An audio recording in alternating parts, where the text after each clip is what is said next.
Baik, Assalamualaikum warahmatullahi wabarakatuh. Waalaikumsalam warahmatullahi wabarakatuh.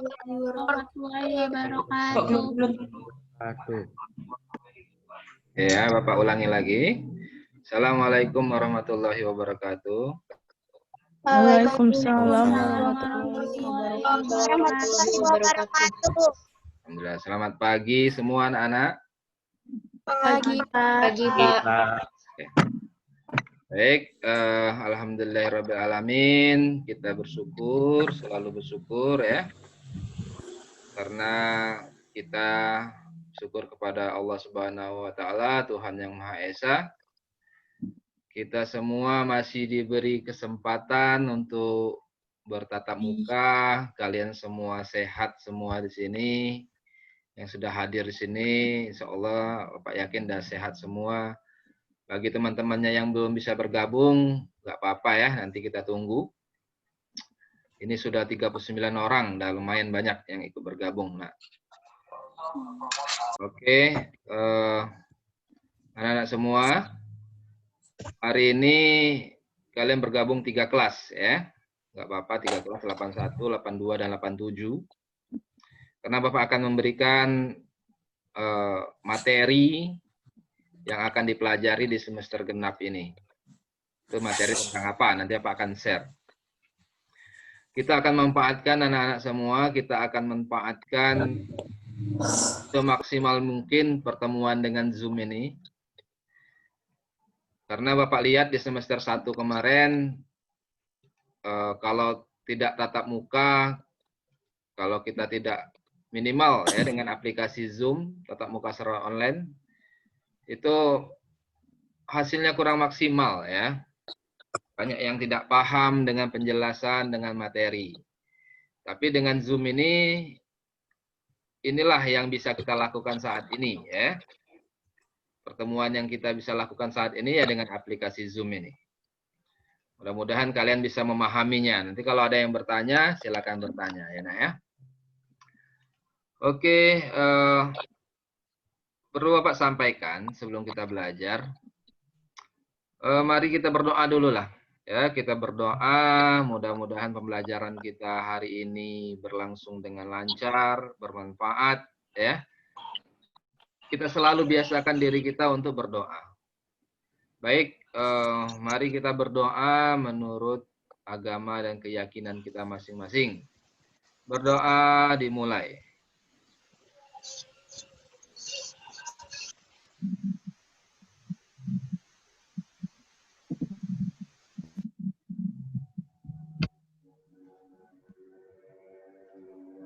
Berdoa selesai. Oke anak-anak semua, ini lumayan banyak yang masuk ke sini, berarti koneksi internet kalian sudah cukup bagus ya. Nah, perlu Bapak sampaikan, kita di sini waktu kita Zoom ini 40 menit. Ya, karena ini gratis ya, kita diberikan waktu 40 menit. Kita punya aplikasi lain ya, banyak aplikasi Microsoft Teams. Cuma belum kita coba ya Microsoft Teams tersebut. Itu memang gratis. Kalau ini gratisnya Zoom aplikasi ini hanya 40 menit. Namun memang Zoom ini sudah terbiasa, kalian sudah biasa, makanya Bapak menggunakan Zoom. Nanti kedepannya kita akan belajar menggunakan Microsoft Teams. Ya. Anak-anak semua, nanti kalau waktunya habis 40 menit, materi kita belum selesai, Bapak akan berikan link yang baru. Ya. Bapak akan berikan link yang baru, nanti kalian join lagi. Ya. Itu saja, dua kali Bapak akan berikan link. Ini link yang pertama untuk Zoom, nanti link yang kedua ada nanti Bapak berikan setelah ini selesai. Ya. Kemudian pertemuan kita hari ini Bapak rekam supaya mana tahu teman-temanmu yang lain belum bisa bergabung bisa melihat kita di sini.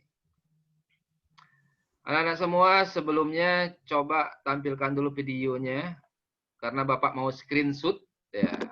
Screenshot ini fungsinya paling tidak ada bukti kita melakukan pembelajaran. Nanti Bapak kirimkan ke kalian semua ya. Paling tidak ini penting. Ya, setiap ada kegiatan kita ada dokumentasi. Dan anak-anak semua Sambil menunggu kalian untuk menampilkan videonya. Anak-anak semua, pertemuan seperti ini menjadikan suatu kebiasaan sekarang ya. Jangan kalian merasa, wah susah dan sebagainya. Sekarang zaman IT. Zaman IT ini pertemuan itu pakai virtual semua. Tetapi tetap belajar itu tetap maknanya sama ya. Hasilnya sama ya. Tergantung kita keseriusan. Bapak juga sering ikut-ikut pertemuan, pelatihan, seminar menggunakan aplikasi Zoom seperti ini. Biasa saja ya. Bisa juga memahami. Dan ini lebih bagus. Bayangkan satu kali pertemuan bisa 50 orang, bisa 100 orang, bisa 1000 orang. Ya. Nah, kalau kita tatap muka, langsung nanti pertemuannya hanya terbatas. Perlu Bapak sampaikan juga nanti minggu depan kita akan tatap, mungkin 2 minggu lagi kita akan tatap muka ya di sekolah, offline dan online.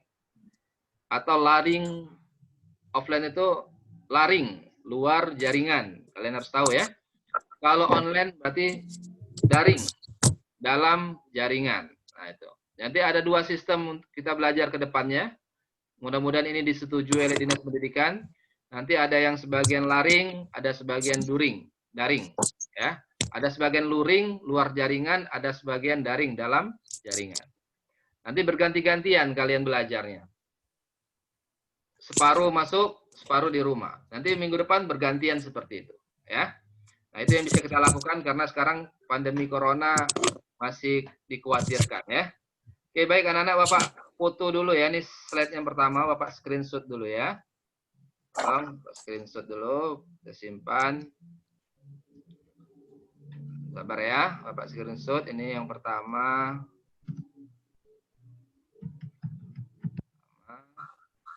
Oke, kemudian yang kedua, layar kedua ya, Bapak foto slide yang kedua. Tolong videonya tampilkan ya. Oke. Slide yang kedua.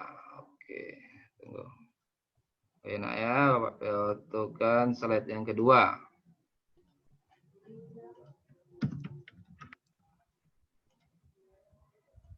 Oke.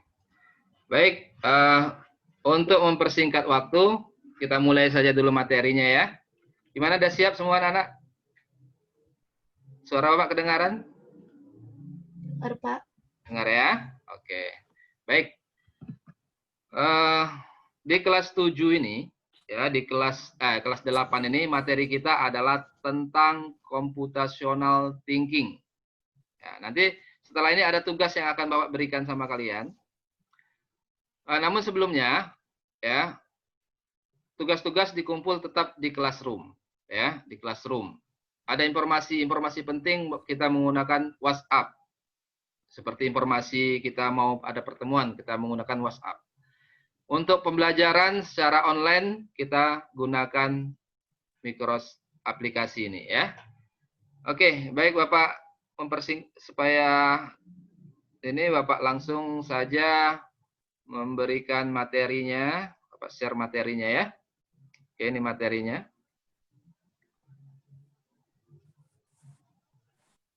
Ya, kelihatan nak materinya? Kelihatan ya.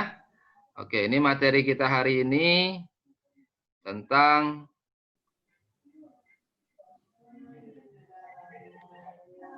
ya. Tunggu Bapak cek dulu WA Bapak. Bapak mau lihat seperti apa tampilannya di tempat kalian ya. Sabar ya.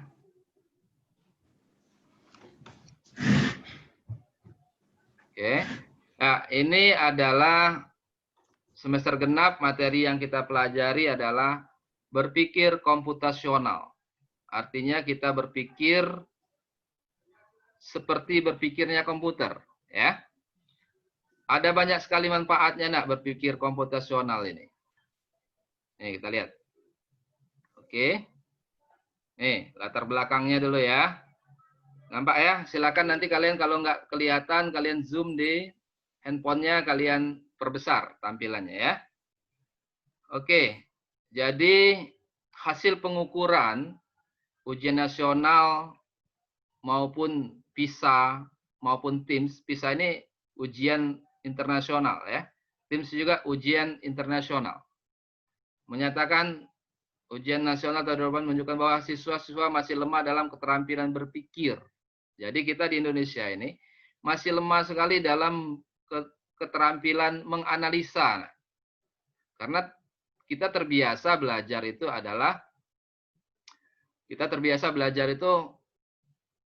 hanya pengetahuan dasar saja. Maksudnya kalau soal-soal itu jarang menganalisa. Nah, kalian kelas 8 ini, kalian kelas 8 besok akan diseleksi secara acak ya, 40 orang untuk mengikuti AKM. Bapak nggak tahu siapa dari kalian nanti. Soal-soal AKM itu adalah soal yang berpikir tingkat tinggi ya, atau menganalisa. Tidak lagi pengetahuan-pengetahuan misalnya pertanyaan itu tidak lagi seperti apa guna komputer, apa fungsi mouse, tidak seperti itu. Ya, pertanyaannya lebih menganalisa. Ya, misal ada 2 mouse yang pakai kabel dan tidak pakai kabel. Menurut kamu yang mana yang paling efektif? Silakan jawab. Nah, seperti itu ya, pertanyaan-pertanyaan seperti itu. Nah, makanya di sini kebetulan di kelas 8 ini ada materi tentang tentang berpikir komputasional. Ini Bapak jelaskan dulu ya. Jadi Bapak akan mengajak kalian bagaimana berpikir komputasional. Oke. Jadi oleh karena kita harus dibiasakan untuk berpikir high order thinking ya, atau berpikir tingkat tinggi. Singkatannya HOTS, HOTS. Artinya high order thinking skill. Jadi supaya kalian nanti ke depannya menjadi generasi-generasi yang berpikir kritis. Oke, baik. Berikutnya, nah di abad 21. Nah, di abad 21, kalian sekarang menghadapi abad 21. Sekarang kalian di abad 21. Ya, 2000 abad 21 itu 2000 ke atas, ya, tahun 2000 ke atas. 2001, 2002, 2003, ya. Itu abad 21. Kita sudah abad 21. 10 tahun dan 20 tahun yang akan datang, ya, akan dibutuhkan seorang ya yang mempunyai keterampilan berpikir kritis, mampu berkolaborasi, mampu bekerja sama dan berpikir kreatif. Itu yang akan kalian hadapi nanti di 10 tahun, 20 tahun yang akan datang. Bagi manusia ya, bagi orang-orang yang mempunyai berpikir kritis, berkolaborasi ini artinya kalian bisa bekerja sama dengan bidang lain, lintas bidang. Misal kalian besok adalah seorang sarjana ilmu seni. Kalian bisa berkolaborasi, bekerja sama dengan sarjana IT bisa. Atau besok kalian jadi seorang dokter. Kalian bisa berkolaborasi, bekerja sama dengan orang seni. Itu namanya berkolaborasi, lintas bidang. Jadi harus punya kemampuan berkolaborasi. Bekerja sama. Bagaimana cara memupuk bekerja sama ini? Yaitu kalian harus terbiasa bekerja kelompok. Nah, kerja kelompok sekarang bagaimana Pak? Kan corona. Bisa bekerja kelompok itu lewat aplikasi online. Buat grup sendiri, grup WA. Ya, itu bisa bekerja kelompok seperti itu. Berpikir kreatif. Nah, kreatif itu apa? Ya, ketika kita ada suatu masalah, kita bisa mencarikan solusi masalah. Itu kreatif ya.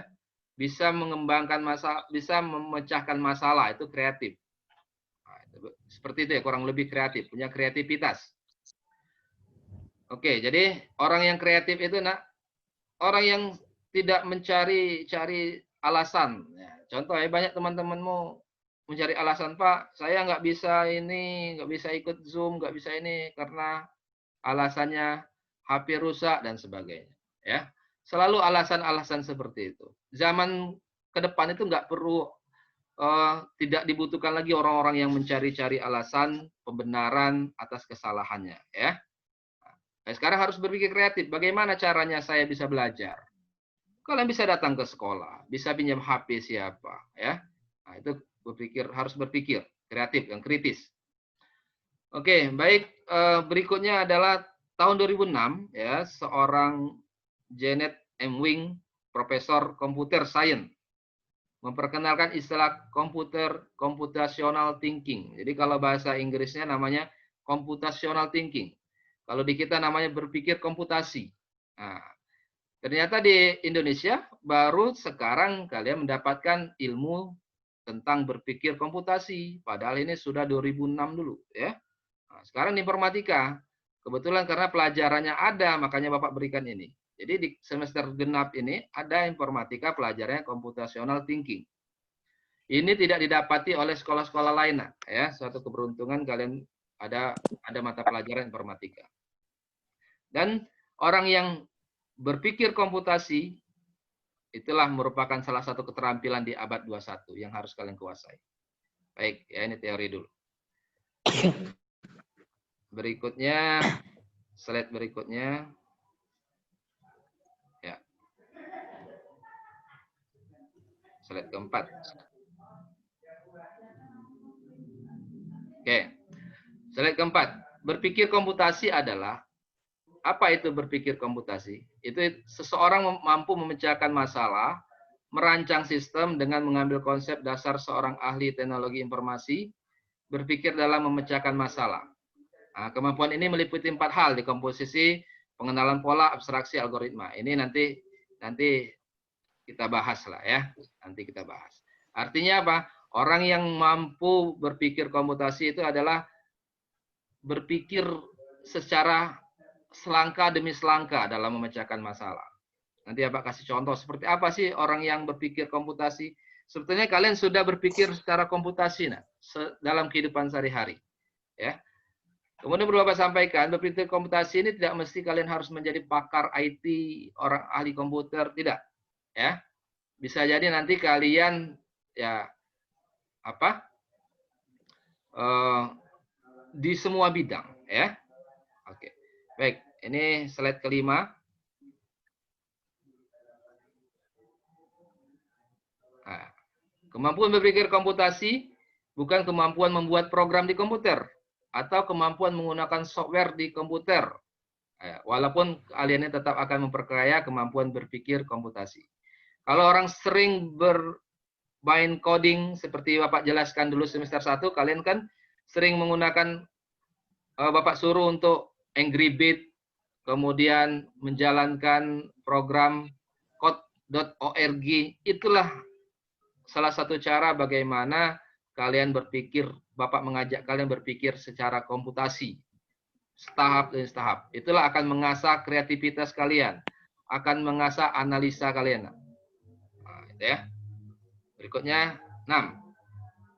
Keterampilan dalam membuat coding di komputer dapat mengasah kalian berpikir komputasi. Itu jelas ya.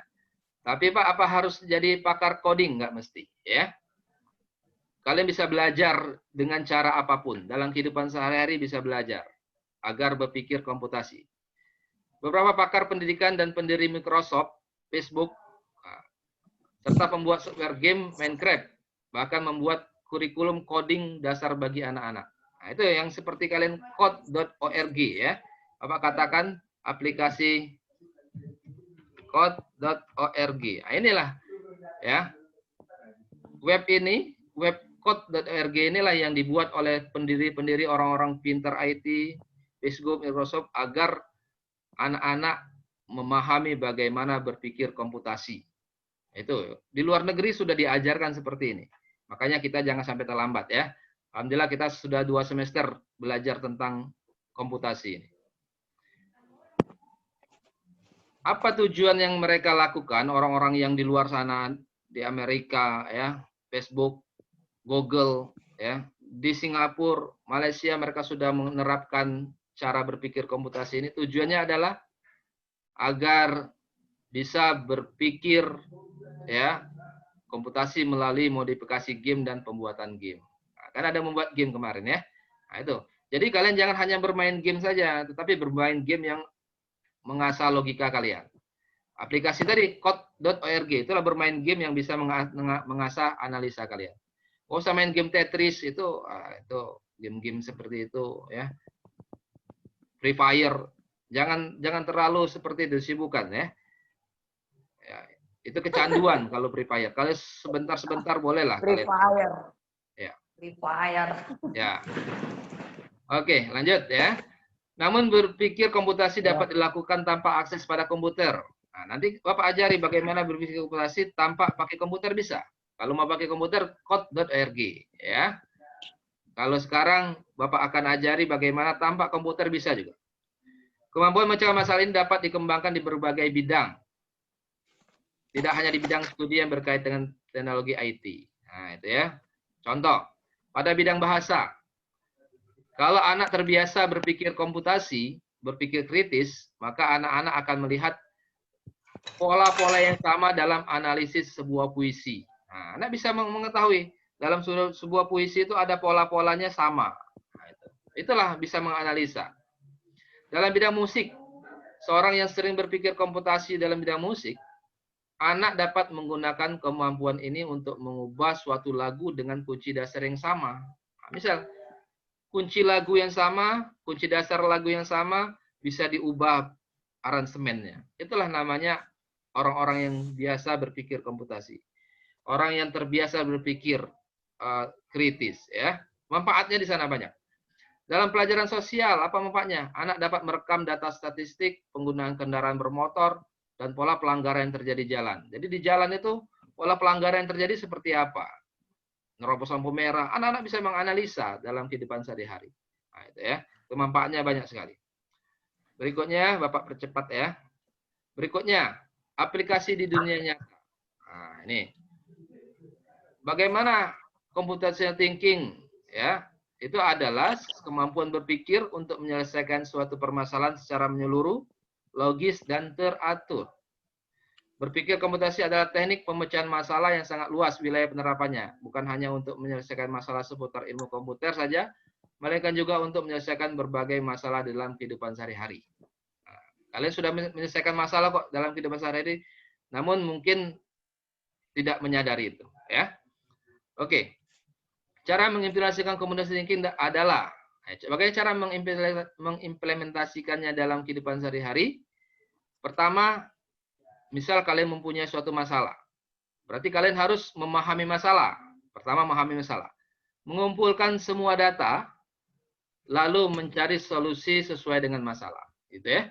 Memahami masalahnya apa, cari data-datanya. Data-data itu adalah apa saja cara mengatasi masalahnya. Ya. Peralatannya apa, misalnya butuh dokumen apa, dan sebagainya. Kemudian cari solusi dari masalah tersebut. Oke ya. Nggak usah pusing dulu nak dengan computational thinking ya, biasa saja. Kalian paling tidak pengenalan. Computational thinking ada yang disebut dengan dekomposisi, yaitu kita memecah suatu masalah yang kompleks menjadi masalah-masalah yang kecil untuk diselesaikan. Sebagai contoh, nah ini contoh. Dalam memecahkan masalah, computational thinking dalam kehidupan sehari-hari. Misalnya kalian disuruh membuat nasi goreng. Ya. Membuat nasi goreng. Nah, kalian belum tahu cara membuat nasi goreng. Maka kalian harus memahami dulu bagaimana cara membuat nasi goreng. Bagaimana caranya? Kalian harus berpikir, mencari informasi lewat internet, ya.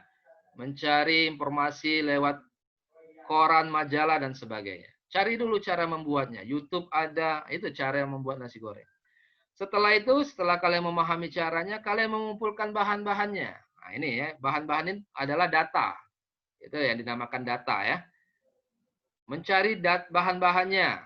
Baru kalian membuat nasi goreng sesuai dengan langkah-langkahnya. Bahan-bahannya ini apa? Ya telur, ada nasi, ada cabai, ada bawang, kompor. Itu namanya datanya atau bahannya. Baru kalian membuat nasi goreng. Nah, itulah langkah-langkah orang berpikir secara komputasi. Kalau orang tidak berpikir secara komputasi, membuat nasi goreng, ya, tidak mengikuti alurnya, tidak belajar dulu caranya, langsung aja membuat nasi goreng, main aduk-aduk aja, campur semua, telur dicampur dengan nasi, diaduk-aduk aja, maka nanti hasilnya nggak karuan-karuan, nggak karu-karuan, ya. Tapi kalau kalian sudah berpikir komputasi bagaimana cara membuat nasi goreng yang benar, cari dulu informasinya di internet. Bertanya dengan siapa saja, dengan orang tua dan sebagainya. Baru mengumpulkan bahan-bahannya, baru membuat nasi goreng sesuai langkah-langkah. Insya Allah kalau kalian melakukan hal seperti ini, maka masalah kalian akan terselesaikan. Ini salah satu contoh masalah. Pak, nggak bisa Pak, hidup saya nggak pernah masalah. Hidup kita ini selalu bermasalah. Banyak masalah dalam hidup ini. Ya, kalian mau Zoom ini aja, kalian punya masalah. Dan kalian bisa berhasil masuk ke Zoom ini, tentu kalian sudah melaksanakan langkah-langkahnya. Pertama, bagaimana ikut Zoom dengan Bapak ini? Tentu kalian minta linknya ke Bapak dulu. Kemudian bagaimana kalian menyiapkan, mengetahui cara membuka Zoom. Itu kan harus tahu cara membuka Zoom-nya. Ya, waktu kita 10 menit lagi ya. Tahu kalian cara membuka aplikasi Zoom-nya seperti apa. Baru kalian menyiapkan peralatannya, laptop, HP, dan sebagainya. Menyiapkan diri. Akhirnya kalian bisa bergabung di sini. Nah, itulah salah satu contoh kalian berpikir komputasional. Coba kalau kalian langsung panik, nggak tahu caranya, bagaimana ikut aplikasi Zoom, maka kalian tidak akan bisa masuk ke sini. Nah, ini salah satu contoh kecil bagaimana kita berpikir komputasional. Baik, berikutnya, ya. Jadi berpikir komputasional bisa memecahkan permasalahan sehari-hari. Ya. Jadi, kalian akan mampu memecahkan masalah dengan baik, efektif, dan efisien. Jadi, secara tidak sadar, kalian sudah menerapkan computational thinking dalam kehidupan sehari-hari, walaupun itu hal-hal yang kecil. Ya. Ada urut-urutannya. Kalian mau sekolah, ada tahap-tahapannya. Kalian mau masuk Zoom ini, tentu ada tahap-tahapannya, langkah-langkahnya. Ya. Bayangkan kalau misalnya kalian sudah siap semua, tetapi HP-nya nggak ada, ya bagaimana kita bisa Zoom? Semuanya sudah siap, tapi linknya nggak tahu. Ya, oke ya. Jadi tampak kalian sadari sudah kalian melakukan berpikir secara komputasional. Mungkin kedepannya harus diasah lagi ya. Oke. Contoh soal-soal, nah ini contoh soal. Nah, nih kalian lihat contoh soal bagaimana soal AKM. Ini Bapak perkenalkan. Salah satu contoh soal AKM seperti ini, menalar, menganalisa. Nah, nih. Jordan menebang pohon 10 meter. Nah, ini pohon dipotong 10 meter oleh Jordan. Ali ingin membuat bendungan dan membutuhkan kayu 4 meter sebanyak 7 batang dan kayu 3 meter sebanyak 7 batang. Itu ya. Ali meminta kayu kepada Jordan. Jordan sudah memotong 10 meter setiap kayunya. Berapa yang dibutuhkan Ali?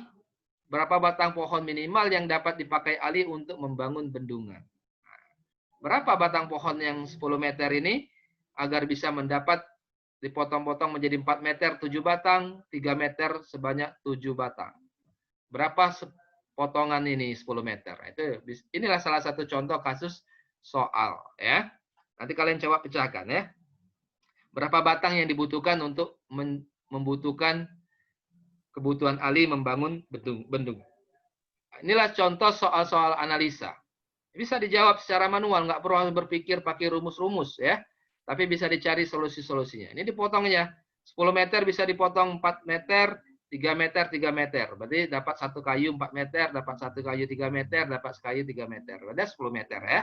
Nah, berapa total kayu ini yang dibutuhkan? Nah, contoh lagi. Ini analisa. Ini soal-soal AKM yang akan kalian dapati nanti di semester 2 ini ada soal AKM. Contoh. Terdapat 2 jenis anjing berbaris seperti tampak dalam gambar berikut ini. Suatu pertukaran tempat dapat terjadi antara 2 anjing yang berdiri bersebelahan. 2 anjing yang berdiri bersebelahan. Akan dilakukan beberapa kali pertukaran tempat sehingga 3 anjing besar akan berdiri dalam 3 posisi yang bersebelahan. Berapa kali pertukaran tempat agar anjing yang besar ini bisa bersebelahan? Berbaris. Nah, itu ya. Nah, ini analisa. Kalau nggak terbiasa menganalisa, tidak terbiasa berpikir kritis, tidak pernah terbiasa menjawab soal-soal yang hot, high order thinking, maka kalian tidak bisa menganalisa ini. Soal-soal orang luar negeri, SMP, SMA, SD, yang ada di Amerika, di Eropa, itu sudah seperti ini soal-soal mereka. Soal ujian sekolahnya ada seperti ini. Maka di Indonesia nanti akan mulai nih, AKM namanya ya. Asesmen kompetensi minimal, soal-soalnya akan berbasis seperti ini. Dari kalian kelas 8 ini akan diminta 40 orang diseleksi untuk mengikuti mewakili sekolah ini, sekolah SMP 6 untuk mengikuti AKM ini dengan soal-soal menganalisa seperti ini. Jadi apa nggak tahu ya, yang mana dari kalian yang akan dipanggil. Itu acak dari kementerian langsung akan meminta kalian 40 orang dari kelas 8 ini. Ini sebentar lagi nih, kalau nggak salah bulan Februari atau bulan Maret nanti ya. Ini akan dipanggil 40 orang untuk mengikuti soal AKM. Kemarin uji cobanya sudah ya. Nah, jadi harus terbiasa kita. Berikutnya. Contoh soal. Nah, ini contoh soal ya. Bapak akan berikan ini. Nah, ini tugas untuk kalian nanti. Ini tugas untuk kalian kerjakan. Ini contoh soalnya. Kasus soalnya seperti ini. Nah, ini. Kota penuh putaran. Jadi di suatu kota, ini suatu kota, banyak sekali perputaran-perputaran. Ah, ini adalah robot. Nah, robot akan berjalan mengikuti perputaran.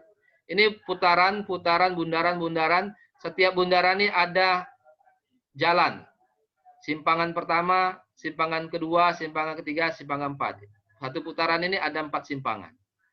Satu putaran ini ada 2 simpangan. Nah, contoh seperti ini. Nah, kita lihat dulu.